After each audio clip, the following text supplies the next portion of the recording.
Bharatiya Janata party యువతరం కోసం చూస్తుంది, యువ నాయకత్వం కోసం చూస్తుంది. యువ నాయకత్వాన్ని ఎంకరేజ్ చేయడం ద్వారా యువతరంలో ఆ పార్టీని బలోపేతం చేసుకోవాలనేది ఆ పార్టీ యొక్క ప్లాన్. ఈరోజు పుష్ప 2 సినిమా కొరియోగ్రాఫర్ శ్రేష్ఠి వర్మని భారతీయ జనతా పార్టీలో చేర్చుకున్నారు. బీజేపీ తెలంగాణ రాష్ట్ర అధ్యక్షుడు రామచంద్రరావు గారు కండువా కప్పి ఆమెను బీజేపీలోకి ఆహ్వానించారు. ఆవిడ చాలా తక్కువ కాలంలో మంచి ఆదరణ పొందిన కొరియోగ్రాఫర్. కొద్దిగా జాతీయ భావాజాలం ఎక్కువ. గతంలో కూడా ఆమె పోస్టులు పెట్టారు జాతీయ భావాజాలంతో. ఇప్పుడు ఆమె భారతీయ జనతా పార్టీలో జాయిన్ అయ్యారు. ఆమె సొంత రాష్ట్రం ఉత్తరప్రదేశ్. ఆమెకు చిన్నప్పటి నుంచి కూడా డాన్సులు అంటే ఇష్టం అంట. కాకపోతే ఆమె పైలట్ కావాలనుకున్నారట. కాకపోతే కొరియోగ్రాఫర్గా అవకాశాలు వచ్చాయి.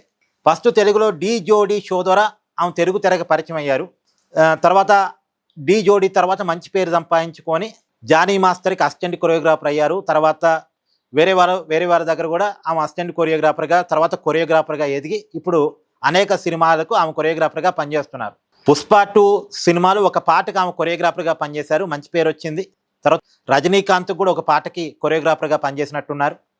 తెలుగు, తమిళ్, కన్నడ, మలయాళం, హిందీ భాషల్లో చాలా సినిమాలకు, చాలా పాటలకు, చాలా అగ్ర హీరోలకి ఆమె కొరియోగ్రాఫర్గా పనిచేస్తున్నారు.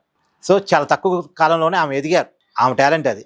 సో మొత్తానికి ఆమె ఇవాళ భారతీయ జనతా పార్టీలో జాయిన్ అయ్యారు.